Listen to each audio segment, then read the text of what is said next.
गुरुर्ब्रह्मा गुरुर्विष्णु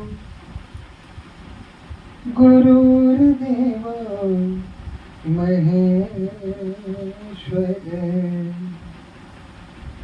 गुरुं साक्षात् परब्रह्म तस्मै श्री गुरुवे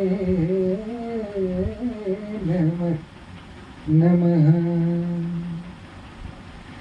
यन्मायावशवर्ति विश्वमखिलं ब्रह्मादिदेवासुरा यत् सत्त्वादमृषैव भाति सकलं रज्यो यथा हेर्भ्रमः यत् पादप्लवमेकमेव हि भवाम्भोधेस्तितीर्षावता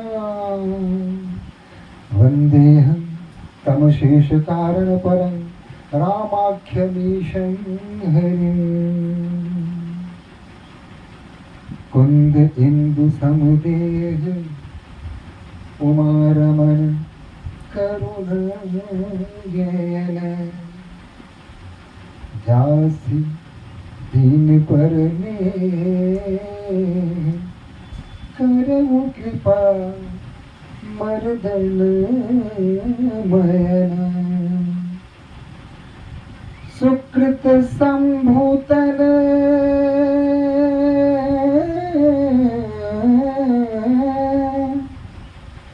सुकृत संभूतन विमल विभूति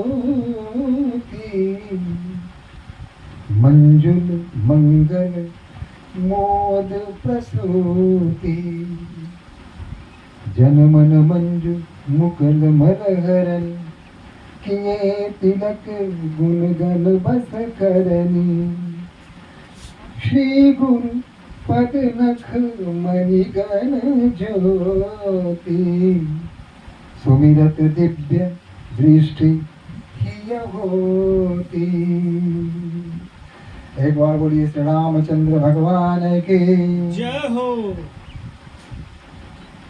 पवन सुत हनुमान के उमापति महादेव की जगत जननी अम्बे की वृंदावन विहारी लाल की जय।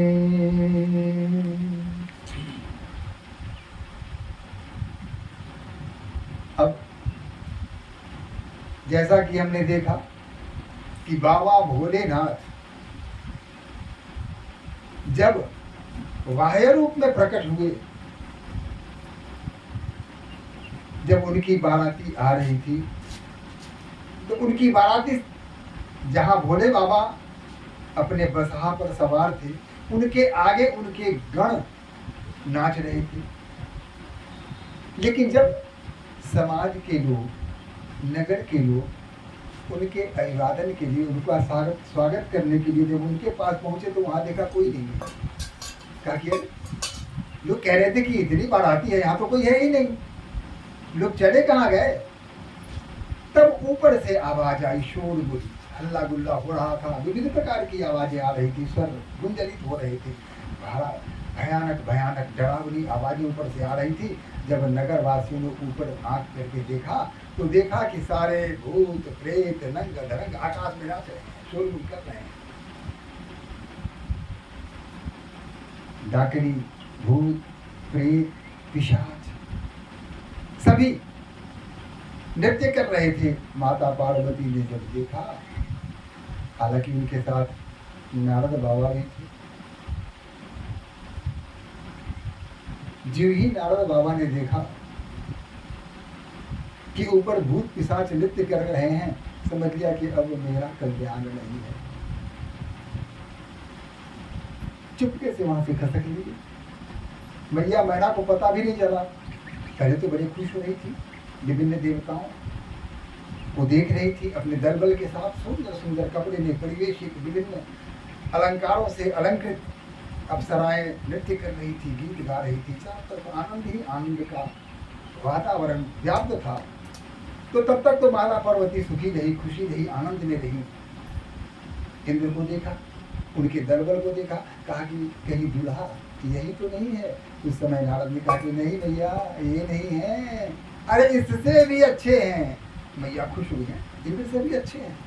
उसके बाद पवन देव आए, वरुण देव आए, चंद्रदेव आए, सूर्य देव आए, सारे के सारे अपने दल बल के साथ वहां आए। और उसको देख करके माँ पहले की भांति एक ही प्रश्न करती थी, क्या दूल्हा यही है? नारद बाबा कहते थे कि नहीं भैया, ये तो कुछ नहीं है, आप तो आगे तो देखो। इसके बाद भगवान विष्णु अपने दलबल से सामने आते हैं। उनको देखकर तो मैया गदगद हो गई, कहा कि दूल्हा जरूर यही है ना? नारद ने कहा नहीं भैया, इनके तो दोस्त मित्रों में से एक हैं, ये इनके मित्र हैं, परम मित्र हैं, इनसे भी अच्छे हैं दूल्हा। माँ को कितनी प्रसन्नता हो रही होगी, गर्व से उनका सीना एकदम फैल रहा था। कहते वाह, धन्य मेरी बेटी कि आज ऐसा दूल्हा इस नगर में आया है, ऐसा दूल्हा कभी नहीं आया होगा, आएगा भी नहीं। इस तरह की बातें उनके मन में घर कर रही थी, यानी अहंकार ने वहां अपना घर बना लिया था। बाबा नारद बगल में थे। जब भगवान विष्णु गए तो वह स्थिति जो मैंने इसका वर्णन किया है कि अचानक हल्ला गुल्ला शुरू हो गया, ऊपर भूत प्रेत नाच रहे हैं, कहीं भी कोई दिखाई नहीं दे रहा है। और जब देखा कि भोजन भात की व्यवस्था है, ठंडा गर्म की व्यवस्था है, मिठाई वगैरह की व्यवस्था है, तो सारे के सारे भूत ऊपर से 5-5 फीट लंबी जीभ को लपलपाते हुए दौड़ पड़े भोजन पर। मैया मैना ने जब देखा, भय के मारे उनकी गिगी बन गई, हाथ थरथराने लगा।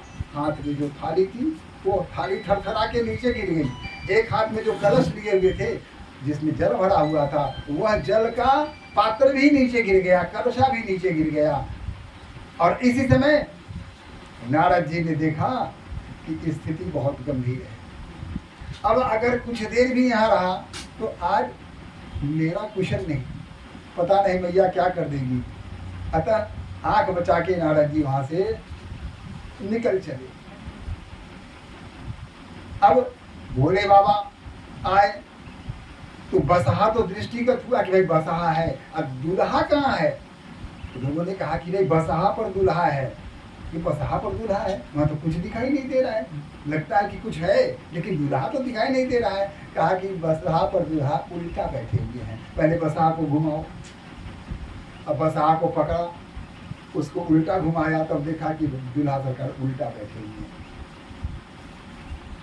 स्वरूप क्या है? एकदम बिखरे हुए जटा, उस पर सांपों का मोर रखा हुआ है, चारों तरफ उसकी पूंछ है, बीच में मुंह उसका बांधा हुआ है, ऊपर सांप ऐसे ऐसे लपलपा रहे हैं और चारों तरफ उनके सांप की पूंछ लहरा रही है। कान में छोटे छोटे सांप के कुंडल, गले में सांप, हाथ में सांप, और ये इसको क्या है, बाजूबंद कहते हैं, बाजूबंद में सांप, कमर में सांप, और वस्त्र के नाम पर बाघ का छाल, पूरे शरीर पर भस्म रमा हुआ। शमशान घाट से भस्म लेकर के पूरे शरीर पर मले हुए थे। त्रिपुंड का चंदन लगाए हुए हैं तो महाकाल दिख रहे थे, माथे पर महाकाल, गले में काल, हाथ में काल, सर्वत्र काल ही काल। तो काल महाकाल के साथ ही तो होगा, महाकाल स्वयं वहाँ विराजमान है तो काल उनके साथ तो होगा ही। मैया देखती हैं और वहां से सीधे पलटती हैं और पलट के घर में प्रवेश करती हैं। पीछे पीछे राजा हिमांचल भी भागते हैं। नगर के जो स्त्रियां आई थी दूल्हा सरकार का स्वागत करने, मधुर कंठों से गीत गा रही थी, मंगल गीत गा रही थी, उन्होंने अब देखा, वो भी भाग भाग के अपने घर चली गई। डर के मारे सब थर थर कांप रही, ये दूल्हा है, ये तो यमराज की बारात है, सारे यमराज और यमदूत आए हुए हैं। बालक ने कहा कि इस बाराती को देखकर अगर कोई जीवित बचेगा तभी वह माता पार्वती का विवाह देख सकेगा। जिसने पूर्व जन्म में काफी पुण्य किए होंगे वही बचेगा, बाकी किसी को बचने की आशा नहीं है, कोई नहीं बचेगा। सब ये तो महाकाल के साथ, ये यमदूत के साथ यमराज के रूप में बैठे हुए हैं। किसी ने कहा कि दूल्हा तो विचित्र सा लगता है, पागल सा लगता है, बताइए। मैया आई और थपाक से अंदर घुस करके दरवाजा खटाक से बंद कर दिया, अंदर चली गई। बाकी हिमांचल बाहर देखते रह गए कि अब क्या हुआ भाई। अंदर प्रवेश कर गए और जाकर के माता पार्वती की ओर एक टक देखने लगे।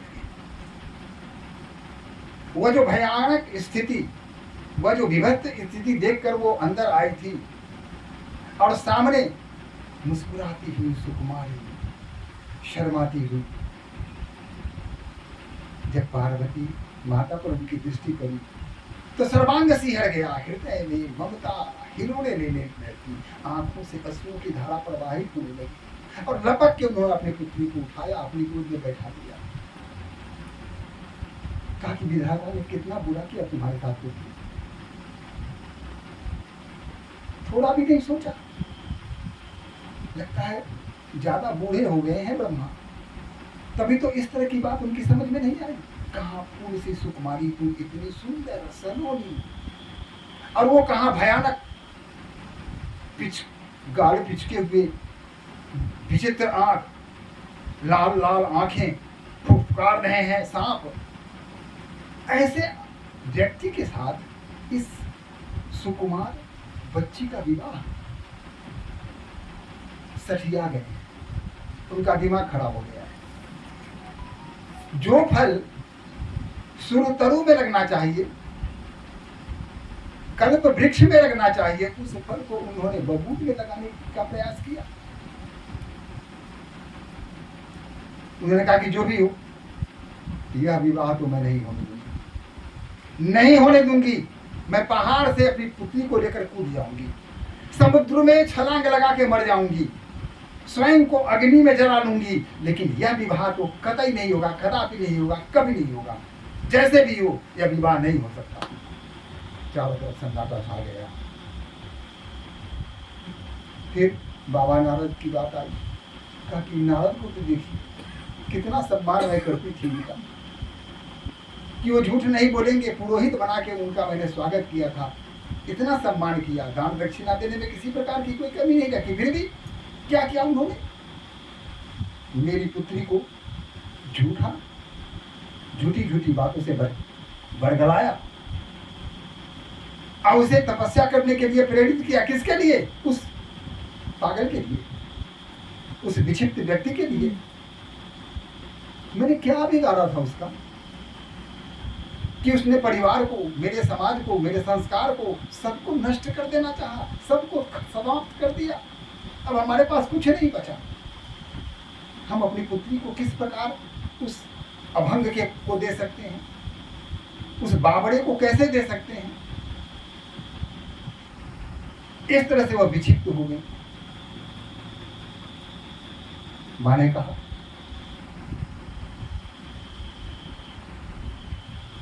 लोटा धोती पतरा पोथी से वो सब ले बयन छिनाए। जरा आगे तो नारद, फिर बताती हूँ। जो कछु बजता नारद बाभन, अगर कुछ बोलने का प्रयास किया तो दाढ़ी धरे देवो घिसियाई, हे माई हम नहीं आजू रहे हो आंगन, ज्यों बुढ़ा खत जमाए। अगर इस बुढ़वा को नहीं भरे, अब बूढ़े भी थे, भेष भी अधिक बना लिया था, लगता था कि गाल बिचके हुए, मुंह में दांत नहीं, विचित्र। अब ऐसे दुल्हा को देख करके बड़ा कोई नहीं विचित्र हो जाएगा। नारद बाबा के पीछे पड़ गए। कहा कि नारद को तो मैं नहीं छोड़ूंगी, जो भी हो जाए, आ तो जाए नारद। इधर भोले बाबा अपनी बारातियों के साथ पहुंचे जनवासे पर। नारद बाबा वहां पहुंचे, कहा कि हद हो गई महाराज, है? कहीं का नहीं छोड़ा आपने। अगर मैं जाता हूं वहां तो मेरे साथ क्या होगा आप जानते हैं। पूरे नगर के लोग मुझे मार मार के हड्डी पसली तोड़ के एक कर देंगे। मैंने आपकी भलाई की, आप इतने दिनों तक तपस्या में भंग थे, चारों तरफ घूम रहे थे, राम कथा कर रहे थे, मुनियों के आश्रम में यहाँ वहां जा रहे थे, और मैंने आपका उपकार किया कि चलो भैया पार्वती को यह बात बताते हैं, तो पार्वती से तपस्या मैंने करवाई। इतना सब किया, उसका फल आपने ये दिया कि मैया झाड़ू लेकर मेरे पीछे पड़ी हुई है। अब सुनैना मैया के सामने जाने की मेरी स्थिति नहीं है, मैं नहीं कर सकता। अब जो करना है करो, मुझे माफ करो, मैं तो इससे दूर करूंगा, अब मैं इसमें पढ़ने वाला नहीं। बोले बाबा मुस्काए, कहा कि बस डर गए, इतने से ही घबराओ नहीं, जाओ सब ठीक होगा। कहा कि ना ठीक हो, गलत हो हम ना जानते हैं, हम ना जाएंगे वहाँ, आपको कुछ भी करना है कीजिए, ब्याह आप कीजिए, कैसे करेंगे वो तो मैया तैयार होने वाली नहीं है, झाड़ू लेकर के तैयार हैं। वो किसी भी मूल्य पर विवाह करने के लिए कभी तैयार नहीं होंगी, सहमति नहीं देंगी। अबे आप जानिए, आपका काम जाने। नारद चला, नारायण नारायण। कहा कि सुनो सुनो नारद, घबराओ नहीं, तुम अकेले नहीं जाओगे, हम तुम्हारे साथ कुछ लोगों को लगा देते हैं। कहा कि क्या? वो क्या करेंगे, मुझे बचाएंगे क्या? कहा कि धैर्य रखो, सब ठीक हो जाएगा, तुम मुझ पर भरोसा करो। अब भरोसा आप पर करेंगे नहीं है, बहुत कर लिया भरोसा, उसका फल तो मैं भुगत के आ चुका हूँ कि मैया की दृष्टि अगर मुझ पर पड़ती तो क्या कर दिया। और अभी क्या क्या कह रही है, जाकर सुनिए ना। अगर मैं सामने पड़ जाऊं अभी तो मेरा कचूबर निकाल देंगी, कूट देंगी।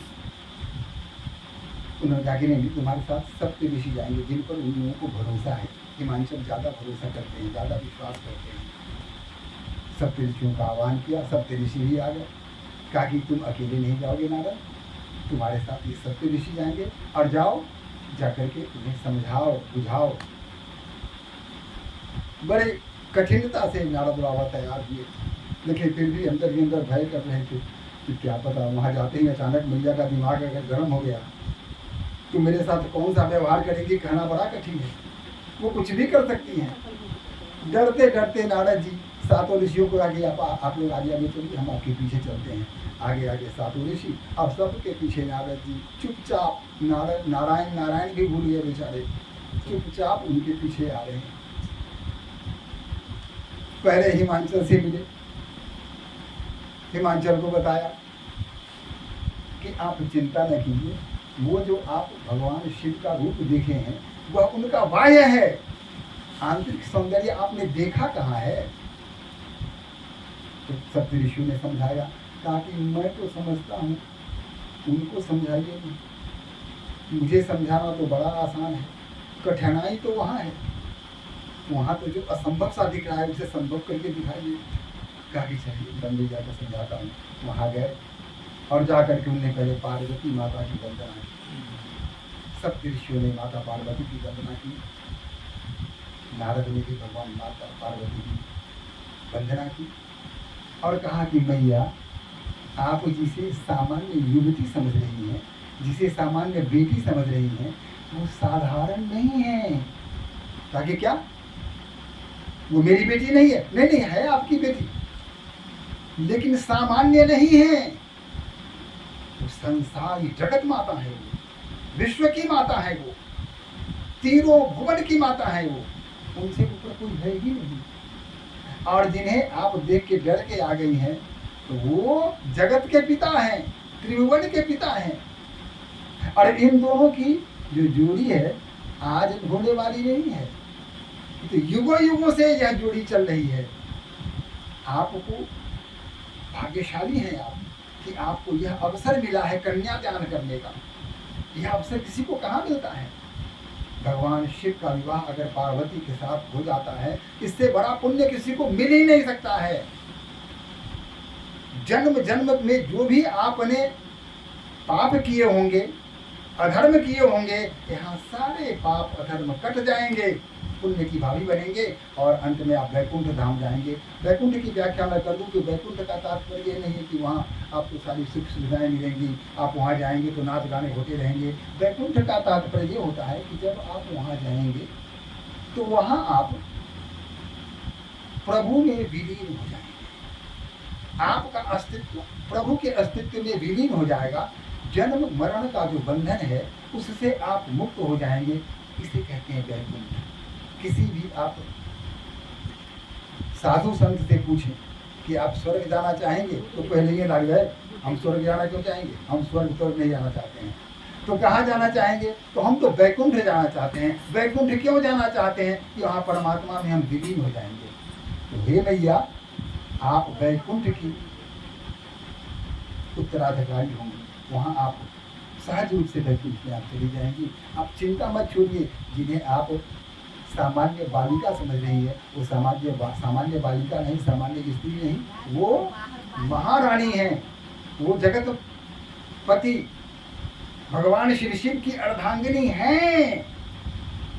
और तब उन्होंने पूरी कथा उन्हें सुनाई कि कैसे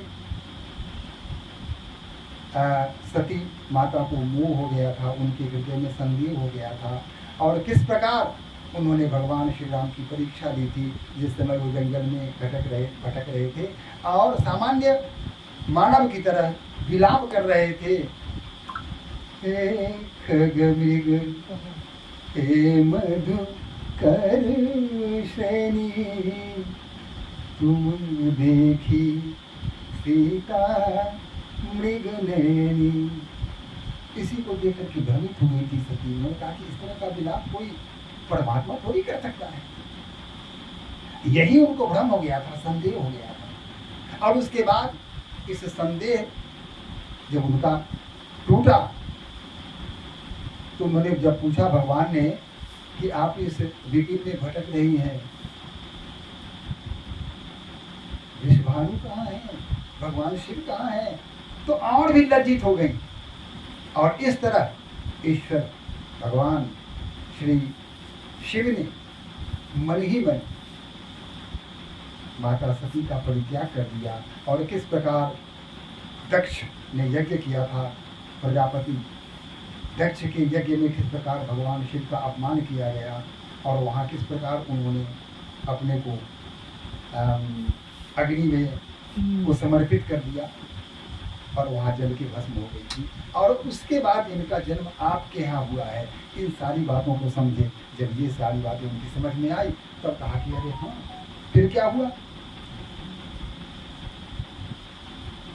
लगन वगैरह निकाला कि अब विवाह का जल्दी सब कुछ हो जाए। मुनि अनुशासन गणपति ही पूजयु शंभु भवानी, को सुनि संशय करे जनी सुन अनादि जिय जानी। सारे कार्यक्रम हुए।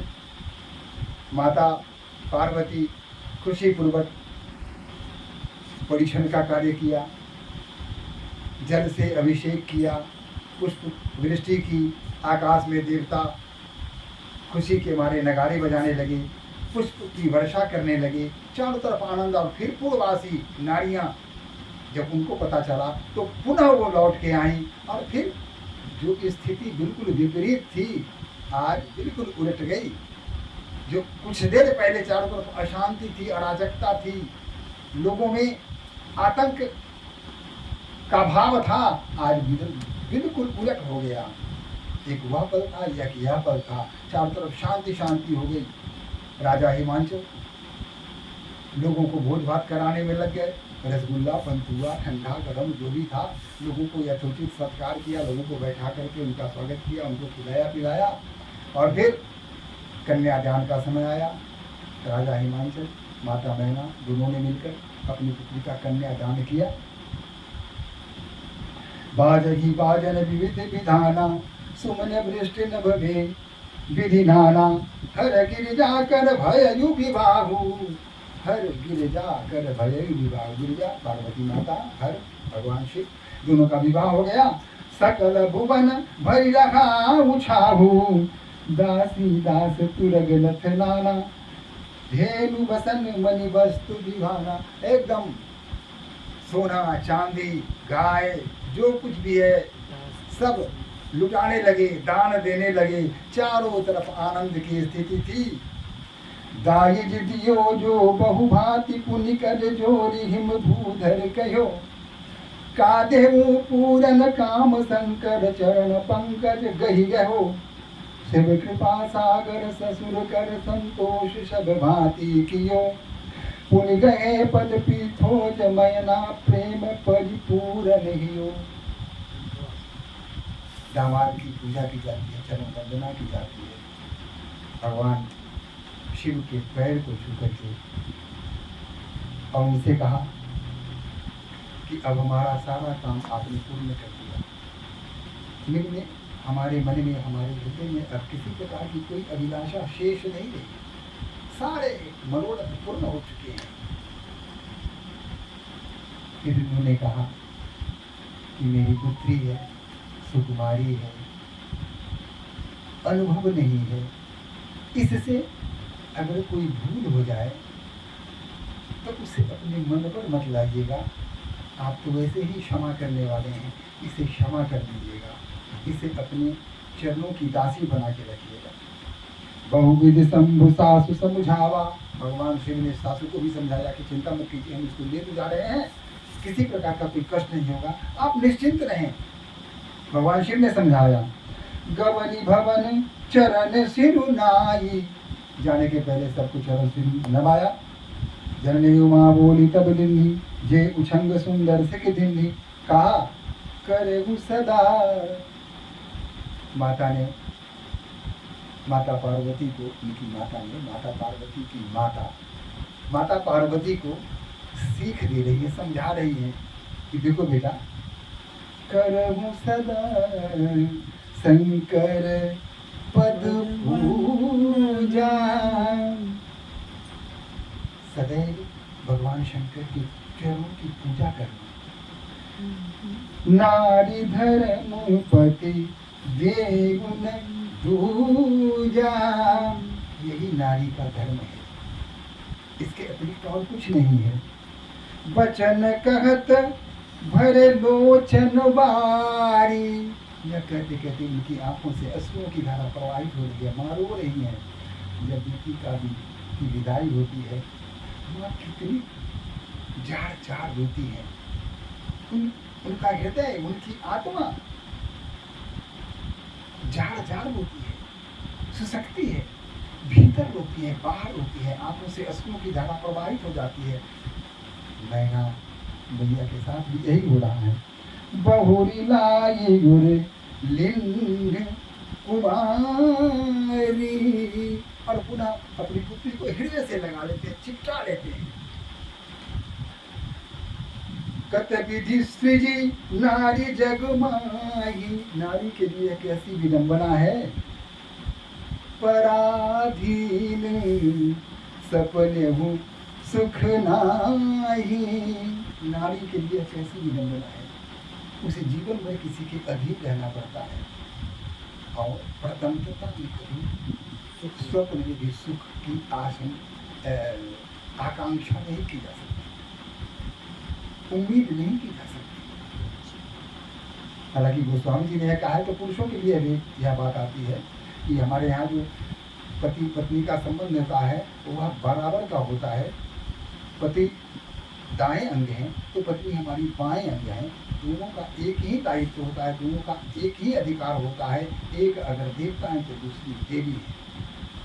लेकिन माँ है ना, माँ समझा रही है ना, पढ़ाई घर बीती जा रही है ना, तो इन सारी बातों को तो उनके सामने रखना ही पड़ेगा। गति प्रेम विकल महतारी, हृदय में प्रेम उमड़ रहा है और माँ व्याकुल हो रही है। धीरज किन्ह समय विचारी, लेकिन कहा कि अब यह समय धीरज धरने का है, ज्यादा भाव में भावुक होने की आवश्यकता नहीं है, धैर्य रखना पड़ेगा। बेटी पढ़ाई धन होती है, इसे तो धीरा करना ही पड़ेगा, कलेजे पर पत्थर डालना ही पड़ेगा। सब नारी मिल भेंट भवानी, सभी नारियों से माता ने भेंट किया, माता पार्वती ने भेंट किया, सबके गले लगी।